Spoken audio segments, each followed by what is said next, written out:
नमस्कार दोस्तों, आज हम जिस दौर से गुजर रहे हैं, यहाँ समाज एक दोहरे रूप में जी रहा है, जहाँ एक तरफ एक तबका लगातार सम्मान का सम्राट बनता जा रहा है, वहीं दूसरी तरफ दूसरा तबका लगातार अपमान दर अपमान झेलने को मजबूर है।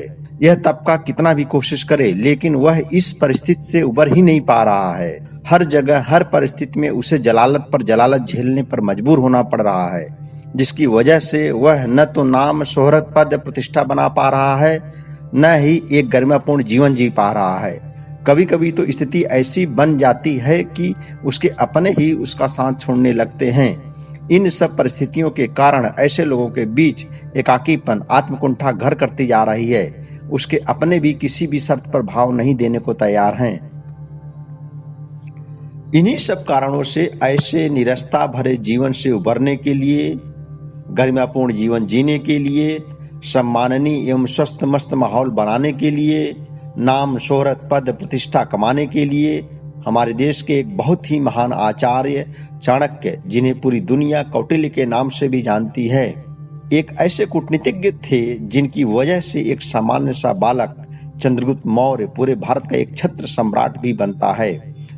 कुछ ऐसी बातें बताते हैं जिन्हें यदि ऐसे असहाय व्यक्ति अपनाएं तो निश्चित तौर पर वे खुद को एक ऐसी पोजीशन पर पहुंचा सकते हैं जहां व्यक्ति न सिर्फ अपने को अपमानित होने से बचा पाएगा, वरन नाम, शोहरत, पद, प्रतिष्ठा भी खूब कमाएगा, जिससे उसकी समाज में लगातार इज्जत भी बढ़ेगी और दूसरे उसकी योग्यता को देखकर उससे यह भी जानने का प्रयास जरूर करेंगे कि क्यों वह कभी जो अपमानित होने को विवश या मजबूर था, आज एक बहुत ही सामान्य जिंदगी जी रहा है। तो आइए दोस्तों, चाणक्य नीति की उन बातों को जानते हैं कि वे कौन सी बातें हैं जिनकी वजह से व्यक्ति न सिर्फ सम्माननीय बन जाता है, बल्कि एक बहुत ही गरिमापूर्ण जीवन जीते हुए एक खूबसूरत जिंदगी भी जीने लगता है। दोस्तों, चाणक्य द्वारा बताई गई ये बातें निम्नलिखित हैं। नंबर 1, धन्यवाद की कला सीखना चाहिए। नंबर 2, एहसानमंद होना जरूरी है। नंबर 3, लोगों की दुआएं या आशीर्वाद भी लेना जरूरी है। नंबर 4, प्रेम की भाषा भी आनी चाहिए। नंबर 5, समर्पण करना जानना चाहिए। नंबर 6, स्वस्थ रहना सीखिए। नंबर 7, अहंकार कभी नहीं होना चाहिए। नंबर 8, किसी का कभी भी अपमान नहीं करना चाहिए। नंबर 9, अच्छे मित्रों की संगत जरूर होनी चाहिए। नंबर 10, शिक्षा भी जरूरी है। नंबर 11, कोई न कोई कला जरूर सीखिए। नंबर 12, ईमानदार होना भी जरूरी है। अब आइए दोस्तों, इन 12 बातों को विस्तार से समझते हैं कि 12 बातें क्या हैं। पहला है, धन्यवाद की कला सीखें। तो दोस्तों, आप इस प्रकृति में जो कुछ पा रहे हैं, चाहे स्वास्थ्य है, चाहे खाना है, चाहे खुशियां हैं, या अन्य इस तरह की जितनी भी बातें हैं, उसके लिए कोई न कोई जिम्मेवार जरूर होता है। तो जिसकी वजह से आपको यह खुशियां मिली, आपको यह स्वास्थ्य मिला, आपको यह सम्मान मिल रहा है, आपकी परिस्थितियां इस तरह अच्छी हो रही हैं, उन्हें धन्यवाद दीजिए। वह कोई और नहीं, हमारा खुदा, हमारा ईश्वर, हमारा भगवान, हमारा अल्टीमेट गॉड, हमारा प्रकृति है। इसलिए अपनी किसी भी अच्छाई के लिए हर परिस्थिति में जब जब आपको ऐसा महसूस हो कि आपको कुछ विशेष मिल रहा है, अपने इस खुदा को, अपनी इस प्रकृति को धन्यवाद जरूर कीजिए। ध्यान रखिए दोस्तों, आप जितनी बार उन्हें धन्यवाद करेंगे, वे हर बार और आपको कुछ अच्छा देंगे, क्योंकि वे जान चुके होंगे कि जब जब आपको कोई विशेष चीज दिया जाएगा तो आप ईश्वर को धन्यवाद जरूर करते हैं। इसलिए ईश्वर भी आपको पूरे दिल से अगली बार उससे भी अच्छा देने की कोशिश करता है। इसलिए आपके अंदर धन्यवाद देने की कला जरूर होनी चाहिए। इसलिए धन्यवाद की कला सीखिए और लगातार अपने जीवन को खूबसूरत एवं स्वस्थ बनाइए। नंबर 2, एहसानमंद होना भी जरूरी है। दोस्तों, इस जहां में आपकी जो भी जिस भी रूप में मदद करे, उसको आप कभी भूलिए मत, उसके एहसानमंद होइए। जैसे किसी ने आपको बढ़िया खाना खिलाया तो उसके लिए उसका एहसानमंद होना जरूरी है। किसी ने कोई और मदद आपकी तो उसके लिए भी आपको एहसानमंद होना जरूरी है, क्योंकि जब जब आप किसी के द्वारा की गई मदद के लिए आप एहसानमंद बनते हैं तो वह व्यक्ति जरूर दोबारा आपके लिए मदद करने के लिए तैयार रहता है, क्योंकि वो जानता है कि जब जब वह आपकी मदद करेगा आप उसके एहसानमंद होंगे।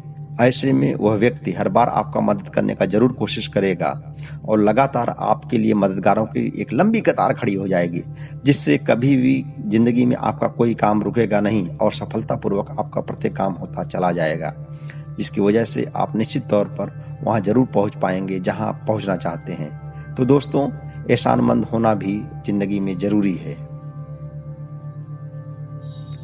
नंबर 3, लोगों की दुआएं या आशीर्वाद भी लेना जरूरी है। आपकी जिंदगी में और आपकी सफलता में कहीं न कहीं दूसरों की दुआएं और आशीर्वाद जरूर काम देती हैं। अतः पूरी कोशिश करें कि हर परिस्थिति में अपने बड़ों से, यहाँ तक कि अपने छोटों से भी दुआएं आशीर्वाद जरूर लेते रहिए। एक कहावत है, लोग दुआ दिल से दे या न दे, बद्दुआ दिल से देते हैं। इसलिए किसी भी शर्त पर किसी के बद्दुआ से बचिए, क्योंकि बद्दुआ वही देता है जिसका दिल दुखता है, जिससे वह आपके लिए दुआ जरूर करे, आपको आशीर्वाद देने को जरूर खुशी खुशी तैयार हो। अगर आप ऐसा करते हैं तो यही आशीर्वाद, यही दुआएं मिल करके आपके चारों तरफ खुशियों का चौबार लगा देंगी। आपका जीवन मस्त, स्वस्थ, जिंदा दिल और मनोविनोदी हो जाएगा। जीवन में 4 चांद लग जाएगा। खुशियां ही खुशियां आपके चारों तरफ बिखरेंगी, क्योंकि आपके पास अनगिनत लोगों की दुआएं या आशीर्वाद आ रहे हैं। तो दोस्तों, लोगों की दुआएं, आशीर्वाद लेना भी जरूरी है। नंबर 4, आपको प्रेम की भाषा भी आनी चाहिए, क्योंकि प्रेम ही एक ऐसी चीज है जिससे कुछ भी जीता जा सकता है। चाहे किसी का दिल जीतना हो, चाहे किसी से काम कराना हो, चाहे किसी को अपना बनाना हो। अगर आपको प्रेम की भाषा आती है तो आपकी जिंदगी में आपका कोई भी काम रुकेगा नहीं, क्योंकि प्रेम में वह ताकत है जो आपका कोई भी काम आसानी से, सहजता से करा सकती है। और इसी प्रेम की वजह से लोग आपको अपनापन देंगे, आपको अपनापन में महसूस करेंगे और आपकी जिंदगी लगातार खूबसूरत बनती चली जाएगी।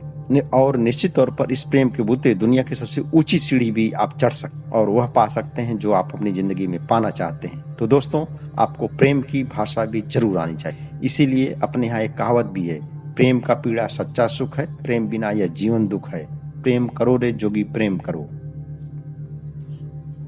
नंबर 5, समर्पण का भाव भी आप में होना चाहिए। दोस्तों, यह समर्पण का मतलब यह है कि जब भी कोई काम करिए उसे अपने बड़ों, अपने गुरुजनों, अपने ईश्वर के प्रति समर्पित करिए। हार हो चाहे जीत, सब उन्हीं को समर्पित करिए। निश्चित तौर पर इस समर्पण से आप में संतुष्टि का भाव आएगा और जो व्यक्ति अपनी जिंदगी में संतोष करना सीख जाता है, उसे दुनिया की कोई ताकत कभी भी न तो हरा सकती है, न तो दुखी कर सकती है, न तो परेशान कर सकती है। उसका जीवन एक आनंदमय जीवन बन जाता है और वह कुछ कर पाता है जो वह करना चाहता है और समाज में एक आदर्श बन। इसलिए दोस्तों, आपको समर्पण की भाषा भी आनी चाहिए। जीवन लगातार बदलता चला जाएगा और आप एक बहुत ही सुंदर जीवन जीना सीख जाएंगे।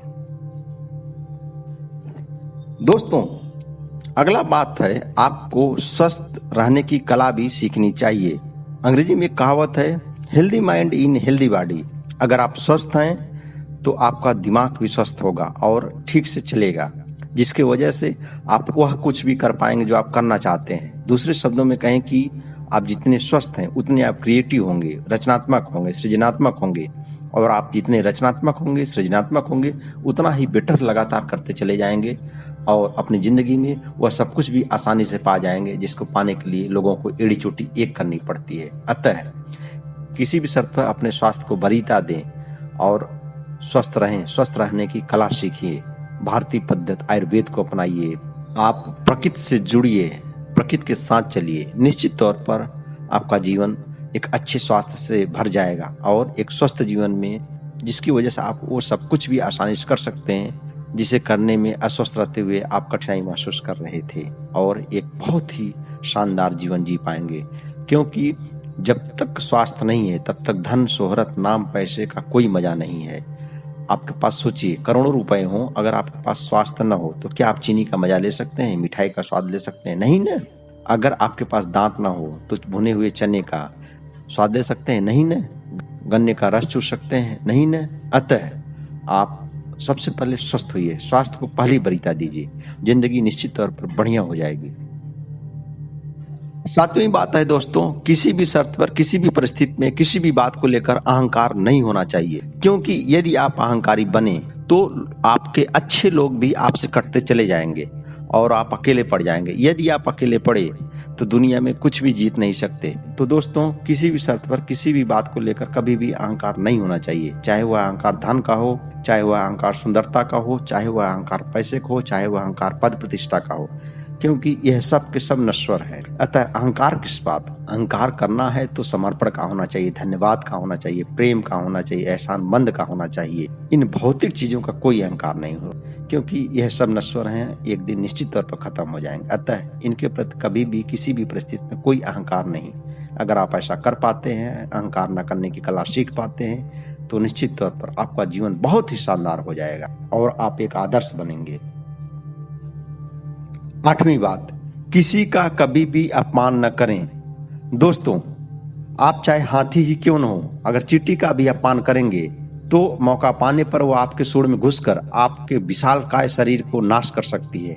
इसलिए भले ही हाथी आप होइए, लेकिन अपने सामने के छोटे से छोटे जीव का कभी भी अपमान मत करिए, क्योंकि यही अपमान आपकी हार का कारण बन सकता है, आपके असफल होने का कारण बन सकता है, आपके अपमानित होने का भी कारण बन सकता है। ध्यान रखिए, अगर घनानंद ने महान आचार्य चाणक्य का अपमान न किया होता तो शायद उसका साम्राज्य बचा रहता, लेकिन उन्होंने एक शिक्षक मात्र समझते हुए चाणक्य का अपमान किया। बदले में उसका पूरा साम्राज्य विनाश हो और उसका परिवार भी इसी में खत्म हो गया। इसलिए आप सामने वाले को, चाहे वो जितना कमजोर हो, चाहे जिस भी परिस्थिति में हो, कभी भी उसका अपमान न करें। अगर हम किसी का सम्मान नहीं कर सकते हैं तो हमें उसका अपमान करने का भी हक नहीं है।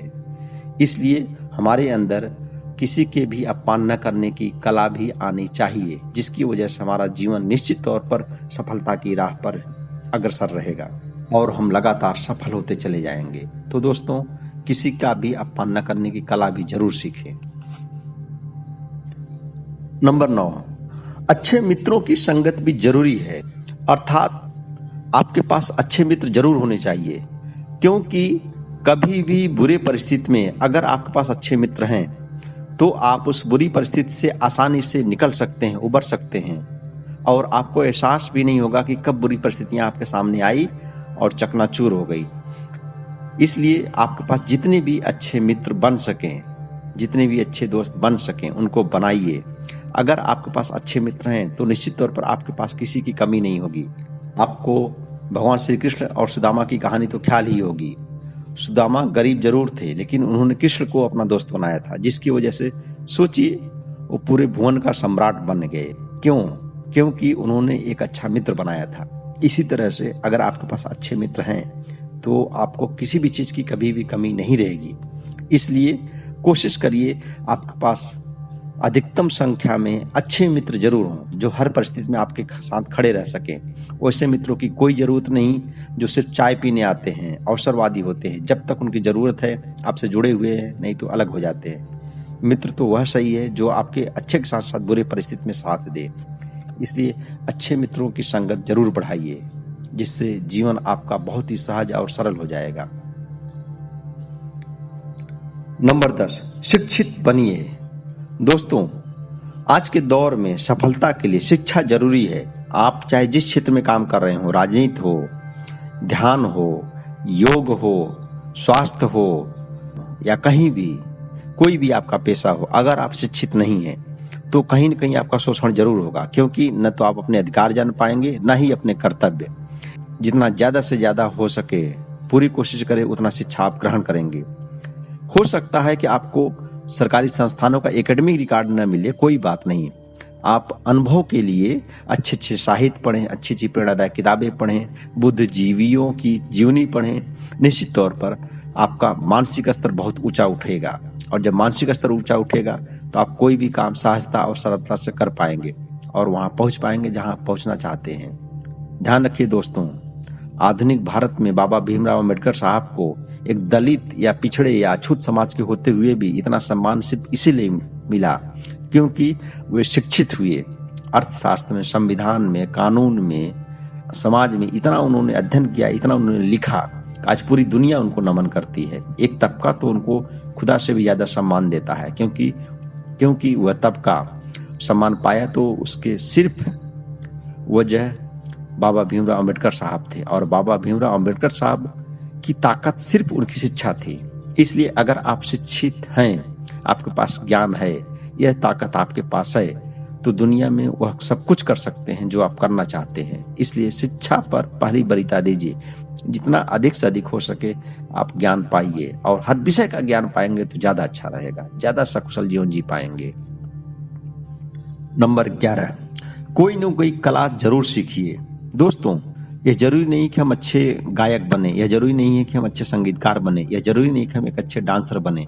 हाँ, कोई न कोई एक कला जरूर होनी चाहिए, क्योंकि अगर आप किसी भी कला को सीखे हैं, जब भी आप उदासीन होंगे, जब भी आप परेशान होंगे, जब भी आप विपरीत परिस्थितियों होंगे, उस कला के माध्यम से आप अपने आप को ऊर्जावान, संचारवान और खुशनुमा माहौल वाला बना सकते हैं, जिसकी वजह से दुख आपसे दूर होगा और जल्दी ही अपनी विपरीत परिस्थिति से आप उबर सकते हैं। इसलिए कोशिश करिए कि कोई न कोई कला आप में जरूर होनी चाहिए। यह जरूरी नहीं है कि वह बहुत नामी गिरामी कला हो, जो भी कला हो। एक कला में आप माहिर हैं तो वह कला ही आपको एक खूबसूरत जिंदगी दे सकती। इसीलिए दोस्तों, आज तो एक कहावत है कि आपको सबसे बड़ी कला सीखनी चाहिए, वह कला है आर्ट ऑफ लिविंग, जीने की कला। अगर जीने की कला आप सीख लिए तो दुनिया में कोई भी ताकत कहीं भी किसी भी परिस्थिति में न तो आपको हरा सकती है, न तो आप उन परिस्थितियों के सामने झुक सकते हैं, और पूरी दुनिया आपको सलाम करेगी।